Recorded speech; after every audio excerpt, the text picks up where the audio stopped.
Ok. Y acá está diciendo y está introduciendo a los que perseveran. Nosotros no somos de los que retrocedemos, sino de los que perseveramos, sino de los que tienen fe para la perseverancia del alma. Y cuando introduce este concepto de nosotros no somos, sino que somos, está haciendo una división. Y la división es de los que tienen fe versus de los que no tienen fe. Esa es la única división delante de Dios. No tiene que ver con tu país, no tiene que ver con tu color de piel, no tiene que ver con tu estatus económico ni educacional, no tiene que ver si sabes algo o no sabes algo. No tiene que ver si sabes inglés o sabes español, si sabes leer o no sabes leer. No tiene que ver con eso, sencillamente tiene que ver con ¿tienes fe o no tienes fe? Esa es la división. ¿Eres de los que tienes fe? Entonces, si no tienes fe, retrocedes para perdición. ¿O eres de los que tienes fe? Y si tienes fe, eres de los que persevera. Y ahora aparece ahí Hebreos capítulo 11, versículo 1, la lista de los que tienen fe. ¿Ya? Entonces, en Hebreo, al último versículo de Hebreos capítulo 10 está diciendo, están los que tienen fe y los que no tienen fe. Vamos a ver qué les sucedió a los que tienen fe. Y fíjense, por eso el apóstol o el escritor dice, pero primero entendamos cómo es la fe, cómo funciona la fe. Más que dar una definición de qué es la fe, el escritor está diciendo, mira, así funciona la fe. En el versículo 1 entonces comienza diciendo, la fe es la certeza de lo que se espera. Y cuando en el hebreo aparece la palabra, en el griego aparece la palabra certeza ahí, es la misma palabra que se utiliza en Hebreos capítulo 1, versículo 3, cuando dice que el Hijo de Dios es la expresión exacta de la naturaleza del Padre, la imagen misma de su sustancia. Todo eso, la imagen misma de su sustancia, la impronta de Dios, habla del Hijo, pero en este caso la fe es la naturaleza, la esencia, la expresión exacta de lo que se espera. Entonces, no necesito tener lo que espero para tenerlo. Solo necesito tener fe. Y esto tenemos que entenderlo claramente. ¿Quieres las promesas de Dios? ¿Quieres lo que Dios ha prometido? Ok. Lo único que necesitas es fe. ¿Por qué? Porque la esencia de lo que Dios ha prometido se replica en tu corazón y se llama fe. Y continúa diciendo la convicción de lo que no se ve. Interesante que esta convicción de lo que no se ve, tenemos que comprender que las cosas fueron hechas con cosas que no se ven. Esto fue hecho a partir de lo que no se ve. No de aquello que no existía, no de la nada, sino aquello que el ojo humano no puede ver. Como dice el versículo 3 al final, de modo que lo que se ve fue hecho. Este versículo siempre me cuesta. De modo que lo que se ve no fue hecho de cosas visibles. Lo que se ve no fue hecho de cosas visibles. Tú puedes ver algo, pero tienes que entender que eso no fue hecho a partir de cosas visibles. Nuestro origen no son las cosas visibles. Ahora, saltémonos al versículo 12. Versículo 13.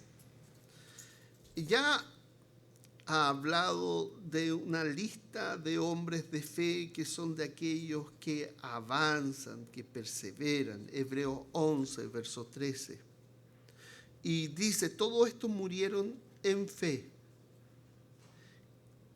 sin haber recibido las promesas. Y a mí me impresiona esto, pero se murieron sin haber recibido las promesas.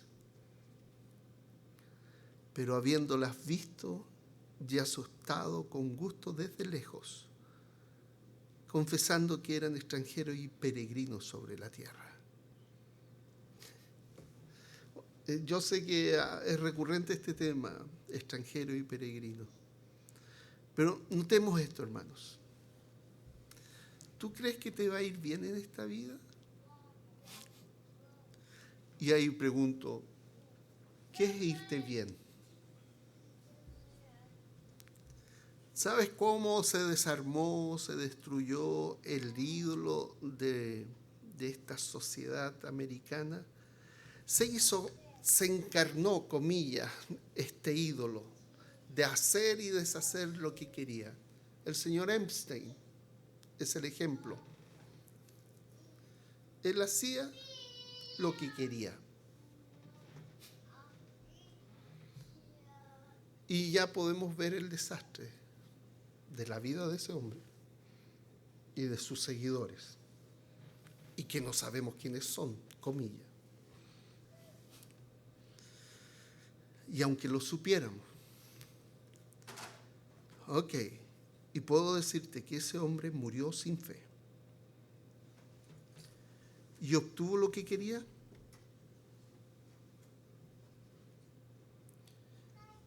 ¿Y vio lo que quería? ¿Y aceptó con gusto desde lejos lo que pasó? ¿Y se confesó extranjero y peregrino? No, es todo lo contrario. El ídolo de este mundo está tan representado por ese tipo de personas, por los logros económicos, los logros en todo sentido. Es la corrupción hecha carne. Y la corrupción se manifestó en la manera que se ha manifestado, con el desprecio hacia los demás, hacia el otro.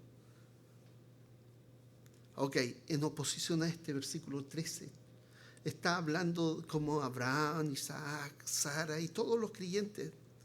Todos estos murieron en fe, sin haber recibido las promesas. Y aquí mi pregunta es, ¿tú tienes promesas? La principal promesa tiene que ver con Cristo y tu salvación. Y si tú dices al final de tus días, es que Dios no me cumplió, es que no entendiste lo que eran las promesas de Dios. Aquí en este contexto, sin haber recibido las promesas, tiene que ver con la venida del Mesías, el establecimiento del nuevo pacto, la muerte entonces y la resurrección, todo eso. Ellos no recibieron de manera concreta el cumplimiento de aquella promesa, pero la vieron. El Señor Jesucristo dice que Abraham vio este día. Por eso dice el texto, pero habiéndolos visto y aceptado con gusto desde lejos. Y acá es importante, hermanos, nosotros la vimos, comillas vimos, en las Escrituras. Los que están escribiendo acá lo tocaron, lo palparon, lo vieron con sus ojos. Ellos lo vieron de cerca. Nosotros ahora también estamos viendo desde lejos, pero no desde lejos hacia adelante, sino desde lejos hacia atrás. Y también tenemos que confesar lo mismo. Somos extranjeros y peregrinos sobre esta tierra. No importa si son los del pasado que ven hacia el cumplimiento de las promesas en Cristo? ¿O somos los comillas del futuro, mirando hacia atrás, como si fuera un cerro que unos miran desde un costado y nosotros miramos del otro, y finalmente decimos, vemos que Dios ha cumplido sus promesas en Cristo, y confesamos finalmente que lo que somos en esta tierra somos extranjeros y peregrinos? Versículo 14, porque los que dicen tales cosas claramente dan a entender que buscan una patria propia. ¿Qué patria estás buscando? Métete en tu cabeza y en tu corazón que eres extranjero y peregrino en esta tierra. Y la razón de tu orgullo no es la pertenencia a una nacionalidad determinada. La razón de tu orgullo es que Dios es tu Dios.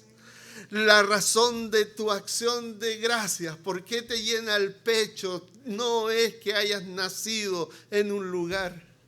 No es que tengas sangre de alguna nación determinada. La razón de tu orgullo es porque tu Dios es tu Dios. Verso 14 diciendo, claramente dan a entender que buscan una patria propia. ¿Cuál es tu patria? Y tú puedes decir, es que tú sabes que, voy a usar la expresión de chileno, todos somos orgullosos del lugar donde nacimos. ¿Y sabes por qué eso? Porque que si tengo el dedo más corto, el dedo más largo, o la nariz más larga o más corta, o la oreja más corta, más larga, o el color de piel, yo empiezo a mirar mi uña y digo, estoy orgulloso de esta uña. Empiezo a ver mi dedo más chico del pie, digo, estoy orgulloso de mi dedo más chico de mi pie. Nadie lo tiene como yo. ¿Por qué hacemos eso? Porque la carne tiende a identificarse con cosas que se ven. Entonces yo nací en Chile, yo soy orgulloso de ser chileno. Ninguno de ustedes, sí, son dos, pero ninguno de los demás son chilenos. Y ustedes pueden decir, no, yo soy mexicano, nací en México, y usted sabe lo que canta un mexicano y lo que vale un mexicano. Un guatemalteco me dirá otra cosa y un salvadoreño dice, antes yo era, pero ahora yo soy del Salvador. Todos nos sentimos orgullosos y el orgullo solo muestra que estamos idolatrando algo. Pero si la razón de tu orgullo no es tu inteligencia, no es tu nacionalidad, no es tu patria, sino la razón de tu orgullo es tu Dios, y que el propósito de vida no es que esta nación sea más grande, sino dar a conocer que no pertenecemos a esta tierra y que tenemos una patria propia que llamamos cielo, que el Rey de Reyes es quien gobierna y su justicia se manifiesta. Entonces vamos a poder comprender y vivir no como ciudadanos de este mundo. Somos de aquellos que perseveramos y buscamos una patria distinta a la de la tierra. Verso 15, y si en verdad hubieran esto pensado en aquella patria de donde salieron, habrían tenido oportunidad de volver. Hermanos, a veces somos como Israel en el desierto. ¿Qué pensaba Israel en el desierto?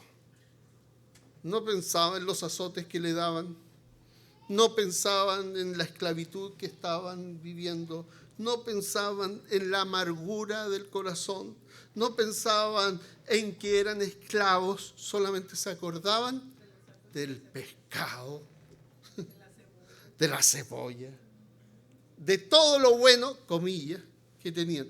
Nosotros tendemos, cuando Dios nos saca de ese desierto, y si tú eras un alcohólico, tú podías decir, me acuerdo del Jack Daniels. Y puedes empezar a acariciar tu vida de pecado del pasado. Oye, que era tan rico. Y cuando me perdía completamente y me olvidaba del mundo a través de eso. Y entonces, ¿qué estás haciendo? Estás haciendo todo lo contrario a lo que Dios dice. Hermano, estás idolatrando tu vida anterior. Fíjate lo que dice el texto. El versículo 15 dice: si en verdad hubieran estado pensando en aquella patria de donde salieron. Ni siquiera pienses en la patria de donde saliste. Me refiero a no de tu país de donde tú hayas salido, sino me refiero de dónde te sacó Dios. Ni siquiera pienses en los cerdos que tú cuidabas siendo el pastor de aquellos cerdos y que querías comer la comida de cerdo. Ni siquiera te recuerdes. Un profesor que venía saliendo, un profesor del seminario que salió de la droga, llegó a ser tal su nivel de adicción al consumo de todas las drogas imaginables que se le cayó el paladar, quedó sin paladar. Con el tiempo tuvo que ponerse un paladar de titanio para tapar esta sección de acá. ¿Ya? Pero cuando se le cae el paladar, ¿sabes lo que dice en su estupidez? Qué bueno, puedo consumir más. Me llega más rápido. ¿Por qué? Porque la esclavitud es así. Con el tiempo dijo, el profesor nos decía, era tanta estupidez, pero lo que voy a hacer es no centrarme en el pasado para darle gloria al diablo, sino en el presente y en las promesas de Dios para darle gloria a mi Dios. Olvidando ciertamente lo que queda atrás, me extiendo adelante a la meta, al supremo llamamiento. Y ese debe ser nuestro sentido y propósito, no mirar atrás y contemplar la tierra que dejé, sino poner los ojos en Jesús, el autor y consumador de la fe. Verso 16, pero en realidad anhelan una mejor patria, una patria mejor, es decir, celestial, por lo cual Dios no se avergüenza de ser llamado Dios de ellos, pues les ha preparado una ciudad. Y acá tenemos que entender esto, hermanos. Dios no se avergüenza de llamarse tu Dios.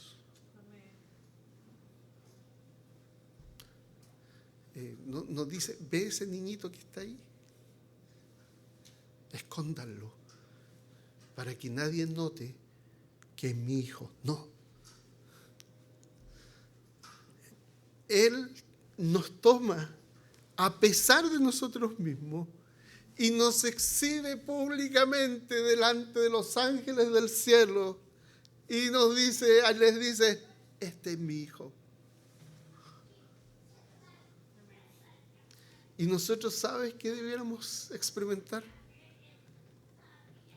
No debiéramos experimentar vergüenza de decir, este es mi Dios. Entonces, no importa si la persona es grande, mayor o tiene más estudios, Jesús, el Cristo, murió por mis pecados y resucitó y está sentado a la diestra y Él es Rey. Y te pueden decir, ¿y tú crees esa estupidez? Lo que tú llamas estupidez cambió mi vida. Lo que tú llamas estupidez me dio gozo. Lo que tú llamas estupidez es la razón de por qué puedo estar delante de ustedes y poder decir, el orgullo de mi vida es mi Dios. Amén. Si Él no se avergüenza de mí, ¿cómo yo me voy a avergonzar de Él? Una de las cosas que ocurre en los medios universitarios grandes, dicen algunos, mira, yo puedo creer que hay un creador, puedo creer eso, pero lo que no puedo creer es que ese creador viene a este mundo, se humilla y vive entre nosotros y es tratado de la forma en que Jesús fue tratado. Eso yo no lo puedo entender, ni creer, ni comprender, ni aceptar.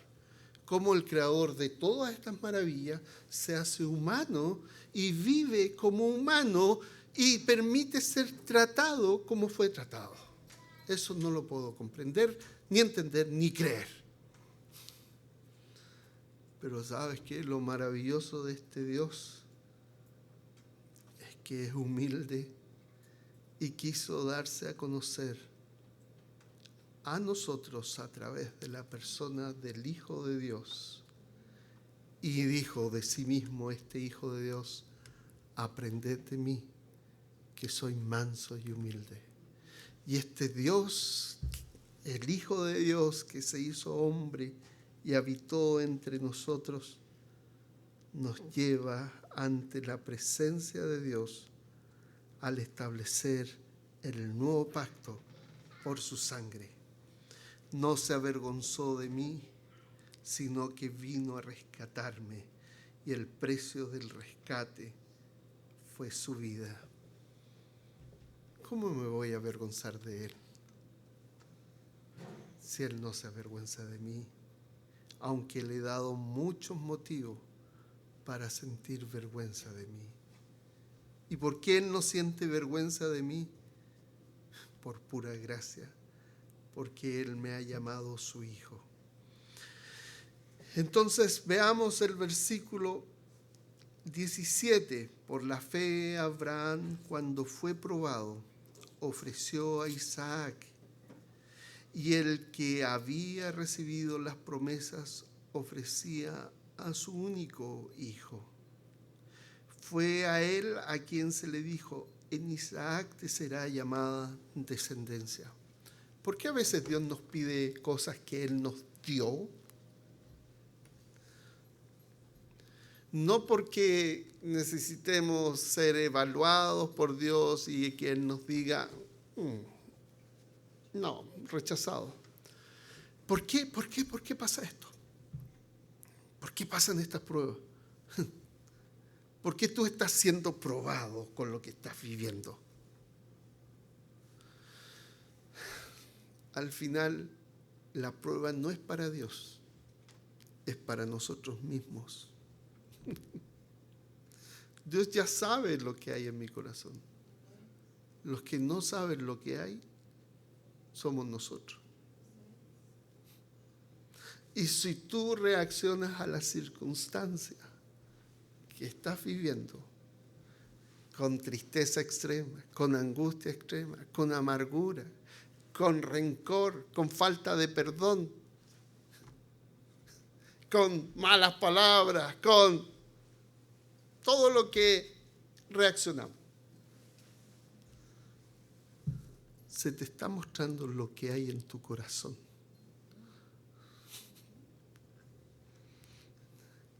La prueba no es para que Dios sepa de lo que hay en ti.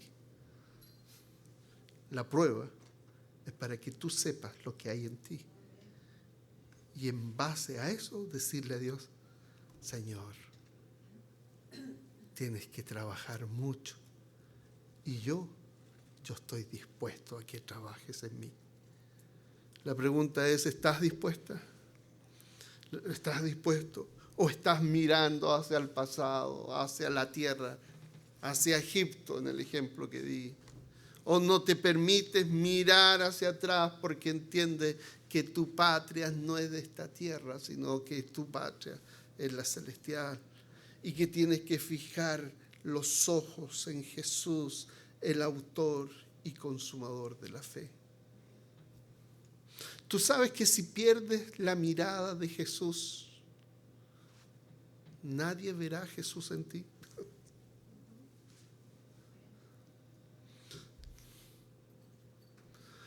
Si tú pierdes y tú empiezas a mirar a los hermanos y hermanas, aquí perdiste la mirada. Y si tú empiezas a ver las circunstancias, perdiste la mirada. Pero si fijas los ojos en Jesús, y a pesar de los hermanos y hermanas, a pesar de las circunstancias, a pesar de lo que está pasando, no pierdes la mirada. Entonces los demás hermanos van a poder decir, es que está mirando a Jesús. Ok, hermanos, ya es tiempo, aunque sea temprano, de concluir. Quiero que oremos, pero también quiero que oremos hoy día por sanidad, por restauración, y quiero que nos pongamos de pie todos, y voy a orar para que el Señor, si es que hay dolencia física, que el Señor traiga sanidad, y si hay dolencia del alma, que el Señor ponga restauración y que su Espíritu Santo se manifieste en nosotros, tanto física como espiritualmente. Señor, oramos delante de tu presencia para que tú seas sanándonos conforme a tus promesas. Queremos dejar atrás las situaciones complicadas y mirar hacia Jesús, cómo Él reaccionaba ante la vida, cómo Él vivió esta vida, pero mirar más allá cómo atravesó la cruz, y mirar más allá y cómo llega hasta el trono, y cómo está sentado hoy día en el trono, que despreció lo oprobio y puso su mirada fija en lo que venía adelante. Queremos imitar a Jesús en esa forma de mirar. Señor, y si hay necesidad de consuelo por las dificultades de la vida, porque a veces el alma se ha sentido angustiada, apretada, asfixiada, queremos que tú seas trayendo consuelo, restauración, ánimo, esperanza. Pero Señor, no solo queremos quedarnos con ese consuelo, con ese ánimo, con esa esperanza. Queremos además que produzcas en nosotros el consolar a otros, el animar a otros con el mismo ánimo y consuelo que tú nos has dado. No queremos solamente ser consolados. Queremos consolar a otros con el consuelo que tú nos has dado. Señor, de la misma manera queremos orar por sanidad física, desde una diabetes hasta problemas oculares, de problemas en la columna, en la ciática, en todo nuestro cuerpo, desde los pies hasta la cabeza. Que tú seas trayendo sanidad y restauración. Sánanos, Señor. Sánanos en todo el sentido de la palabra, pero a través de lo que estamos orando y que podamos experimentar tu sanidad en nuestros cuerpos, también nosotros podamos llevar sanidad a otros y orar por otros. No solo queremos ser sanados, sino ser instrumentos de sanidad en otros, para que tu bendición continúe. Y Señor, así como tú no te avergüenzas de nosotros, nosotros no queremos avergonzarnos de ti. Danos valor para enfrentar esas situaciones que pudiéramos decir que son difíciles. Trae bendición, Señor, para que nosotros seamos de bendición. No queremos quedarnos con la bendición, queremos entregar bendición a otros. Padre bueno, bendícenos para bendecir. Todo esto, Señor, lo hacemos en el nombre de Cristo Jesús.